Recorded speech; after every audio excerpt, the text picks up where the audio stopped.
அதிமுக, தேமுதிக உள்ளிட்ட எல்லா கட்சியினரும் எங்களுக்கு வாக்களித்து பொது எதிரி திமுகவை வீழ்த்த வேண்டும் என விக்கிரவாண்டி இடைத்தேர்தல் பிரச்சாரத்தில் பாமக தலைவர் அன்புமணி ராமதாஸ் வேண்டுகோள் விடுத்துள்ளார்.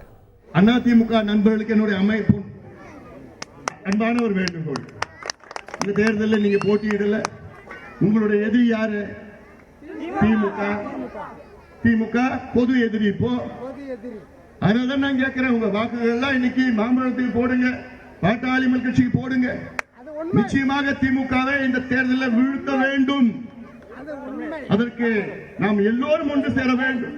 தேமுதிக இருந்தாலும் சரி, அதிமுக இருந்தாலும் எந்த கட்சி இருந்தாலும் சரி, இது சமூக நீதிக்கான தேர்தல். இந்த வாய்ப்பு உங்ககிட்ட வாய்ப்பு கிடைச்சிருக்கு.